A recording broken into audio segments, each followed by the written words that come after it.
mementos. Sometimes what you really keep is on the inside. One of the reasons that he was so aggressive about putting himself in danger is because he just wanted to get back home. And that was his fastest way to get back home. And it ended up doing the very thing that made it this short track, which is that it was super, super dangerous and you're at risk of dying. And that's what happened.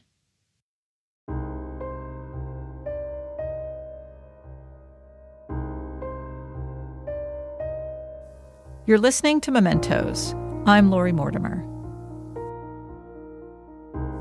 If you listened to the last episode, Crystal's Hymn, you'll know that it was a story about a grandfather. Today's episode is also about a grandfather, but the two episodes could not be more different. In this episode, my guest is going to tell us about a grandfather she knew nothing about until just a few years ago. Cherie has been able to bring back to life, in a sense, her grandfather who died many years ago and who had been lost to the sands of time. And she learned that he made some fateful decisions a long time ago that not only affected him, but also still affect her life today. My name is Cherie Louise Turner, and I'm originally from Goleta, California, which is near Santa Barbara. Cherie's story starts in 2010 when she got a phone call from her aunt. She informed me that my grandmother had passed after several bouts of cancer, and she had left me some things in her will, which I was very surprised about because I really hadn't spoken much to her in probably over 20 years. So I received this stack of 33 letters that my grandfather, Larry Hood, had written to my grandmother while he was in the Army and then when he went off to the Korean War. Before I got these letters, I got them when I was 40 years old. I really didn't think much of my grandfather. I didn't give him much thought. I had maybe known that he died in a war. I wasn't even ever clear on which war it was.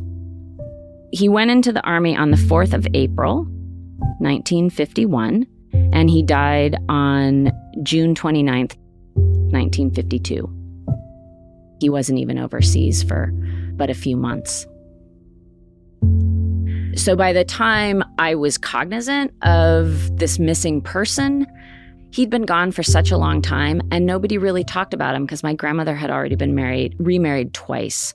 And so this was my first opportunity to learn anything about him. One by one, these letters unveil the pieces of Larry's life story. Most of them are written to Cherie's grandmother, Mary, and to Cherie's father, Gary, who was just little at the time. He was between 4 and 5 years of age. And yes, this family has rhyming names, Larry and Mary, and their son, Gary. In the letters, Larry talks about his everyday life in the Army. They start when he was in training camp in California, and then take him to a stop in Japan, and then on to the front lines in North Korea. I don't know how he ended up in the Army. I don't get the sense that he was real gung-ho about it. I think he probably got enlisted, and from all of the letters, all he wanted to do was come back home. You can tell that Larry was especially focused on getting home sooner rather than later. Dear Mary and Gary, tomorrow morning at 3 a.m., I leave by ship for Korea. I get 20% more pay in Korea and the full GI Bill. The way the rotation system is now working, I will get home twice as fast as I would if I stayed here in Japan. The other thing about these coming from the Army is there are just some basic things that you miss. You know, you miss your family. Every single letter he writes, tell Gary I love him, tell him how much I miss him. He didn't just miss them. He stayed in communication and supported them. He asked how they were, and he followed up on the things they told him in their letters to him, and he expressed a lot of concern about Mary's well-being. You say for me to take care of myself. It sounds like you're the one who should take it easy. Your mother wrote me you only weigh 102 pounds. So, gal, You better get on the ball and start taking your shots again, especially now that the windy season is starting. You're gonna blow away if you don't. So honey, write me what you're doing, because sometimes I wonder and worry about you.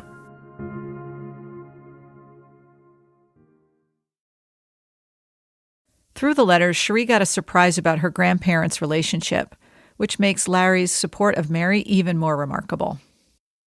He and my grandmother had been divorced before he went to war. They got married when they were 17 years old. So they were children. And when you look at the dates, it seems pretty obvious that they got married because she got pregnant. But he's just so sweet to her the whole time. And he talks about how she would always be very special to him. You'll always mean a lot more to me than just an ex-wife, because we were together and did too much to ever forget. Even if it wasn't for the fact that Gary is part of us both. So, baby doll, take care of yourself and tell Gary that I never stop thinking of him. And naturally, when I think of him, I also think of you.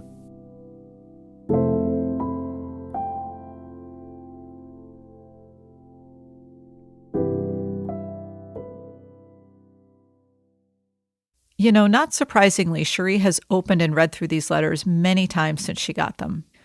But one time, not that long ago, she found something new when she was trying to put one of the letters back in its envelope. The envelope felt kind of heavy after I took the letter out, and I kind of gave it a second thought, but not much. And then I was reading through the letter, and I go to put it back, and it won't go in very well. And I realize that there are 2 photographs in here. They're the only photos I've ever seen of this man, which is just kind of miraculous to me. Think about that. She'd never even seen a picture of her grandfather before. And when she saw these photos, she was struck by just how young he was. In my mind, he's an old person, but he died when he was 23. The photos also captured the bleakness of his surroundings and what he was living through while stationed in North Korea. Of course, they're black and white, so there's no color to them. And you can see it's a very desolate landscape where he is, and you can see hills. There's a lot of rocks. There are no trees whatsoever. And here they are guarding this post.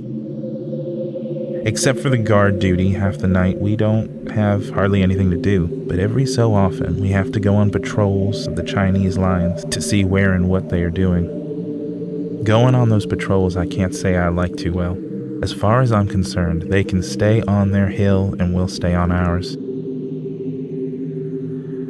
It gets me that so many fellows have to get hurt and go through so much just to take one of these worthless hills. I just hope I get out of here before too many more months, because every week seems like a month itself.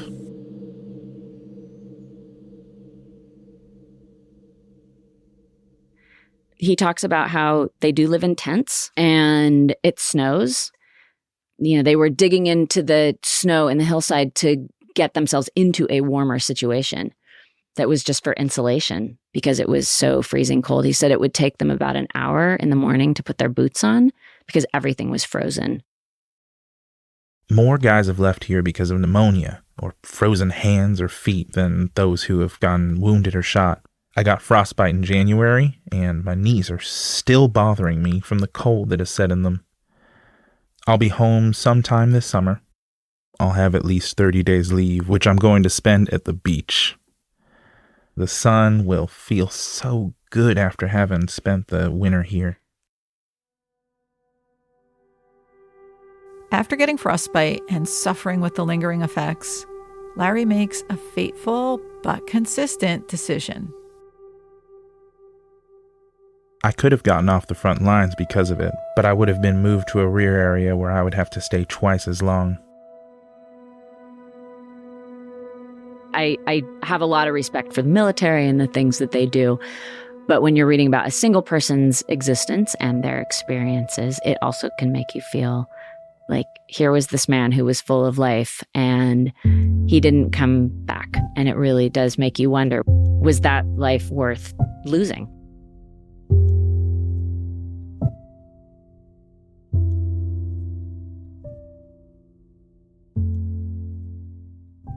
The letters are kind of an extended family treasure trove for Cherie because she learned that other family members were very supportive of Larry while he was overseas. One set of the letters are to Bernice and Ted Boyd. And I can only surmise that Bernice and Ted were my grandmother's parents, so my great-grandparents. I'm just putting this together because he sent a bunch of letters to these people, and it sounds like they took care of my father a lot, and that just lets you know how fractured my family was and how little I know about a lot of these people.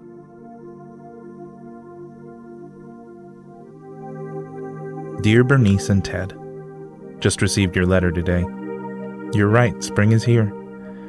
Right now, I'm sitting in the sun, enjoying the sunshine. I sure hope I never spend another winter like this year has been. I'm still having trouble with the cold that had set in my bones. For a while, I even had trouble walking, but they are much better now. I would very much enjoy some cookies from you. They should be wrapped airtight, wrapped and thin, put into a coffee can. They keep very well. When I get home, I'm going to get you to make some popovers. I haven't forgotten how good they are or how swell you make them. There is a very last letter in all of this, and it's in a return envelope. And it is a letter from Bernice Boyd that never gets to him, because by the time it gets overseas, he's already died. Dear Larry, yesterday your mother read to me over the phone your letter that you were in the hospital and hurt in the leg and knee. We have all been praying for you during all these months. I have pictured you in our home in chairs around the house with faith that you would be here. We told Gary last night at dinner that you were hurt and in the hospital. Larry, the expression on his face was so sad and so deeply hurt. I told him right away, quick, that his daddy would be home soon and that he was getting well, and the expression changed right away to one of happiness. He loves his daddy.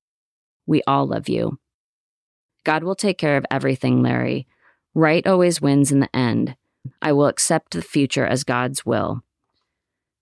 I have been making preserves to go into those popovers. Relax now, Larry, all you possibly can, and don't worry about anything. Love, Bernice. He really liked popovers. Just assuming that this is the mother of his ex-wife, there was just a very loving situation all the way around. And had he had the opportunity to come back, they would have all still at least had friendly relations. Who's to say how things would have turned out in the end? I can only fantasize about them. Being that my father didn't turn out to be the nicest guy or the most responsible person. Cherie's father, Gary, the little boy in the letters, was entirely absent from Cherie's life. By choice. My mother got divorced from Gary Hood about 6 months after I was born. So I never met him. He has since passed, so I will never meet him. And my grandmother, I love to pieces, but she definitely had her challenges, and she could be a challenging person. And then there's sort of this shining light of a person who ends up getting killed. And so it's, it's sad. And I hold on to these because he really just felt like such a good part of a history that I didn't know about. And then I got this gift of getting to know about him. It was just this really, it made me really happy to feel like there was this person who had been in the world who I'm related to, who I kind of got to know just through these series of 33 letters that he wrote to people. I brought him to life for me. And nobody else had done that. And the fact that he got to do that, that was really special.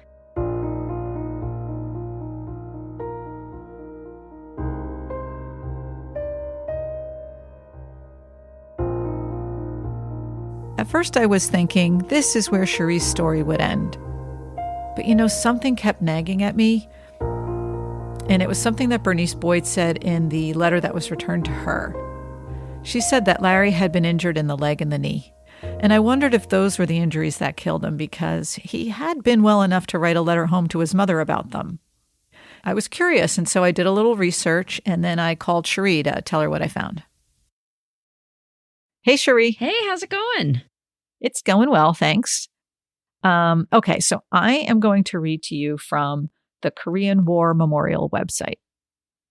Private First Class Lawrence Clark Hood was a member of the 179th Infantry Regiment, 45th Infantry Division. He was seriously wounded by the enemy in North Korea on June 16th, 1952, and returned to duty on June 18th, 1952. Oh, wow. Yeah, 2 days, and then he went back. He was killed in action while fighting the enemy on June 29th, 1952. Wow. So he survived the leg injuries, and then he was killed in action 11 days later. You know, that's really interesting because I just assumed he had died in the hospital. This just makes so much more sense. It honestly makes me want to cry. You know, the first thing that comes to mind is I'm trying to think of a way of saying this without sounding, I don't know, dramatic or cruel, but like he died fighting. You know, like somehow that just seems very powerful to me. In a really awful way, because to die violently is horrible. But somehow I don't know, it just sort of goes with who he was. He was fighting to get home. He was putting himself in danger to get back to his family. And what a tough guy, right? Like, he's got frostbite, he's got a leg injury, and it's like, he's still not asking for desk duty. I don't really like the word badass, but it's just like, well, that's kind of a badass move. Like, just the human spirit of that, right? Like, the human spirit of just wanting something so badly that you're just going to keep at it until either you die or you get what you want. The fact that he died, it changed my life, absolutely. And I think he would have been an amazing father. And that's the saddest part, because my father missed out on that, and I missed out on having a great grandfather.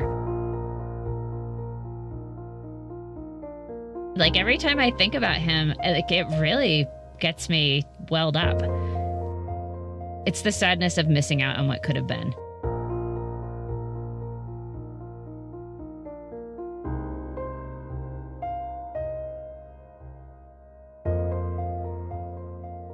Thank you, Cherie, for sharing this story, the letters, and your newly found grandfather with all of us. He really does sound like a shining light of a young man. Cherie has her own podcast called Strides Forward, Stories of Women Runners. You can check it out. She's on all the podcast apps. She's got a website, and she's publishing a series right now about 9 women who are prepping for the Boston Marathon, which is running in October this year instead of April because of the pandemic. For this episode, I must give huge thanks and praise to Charles Gustine, who read Larry's letters. Beautiful work, Charles. Thank you so much. Charles also has a podcast called Iconography, which he calls a tour of icons, real and imagined.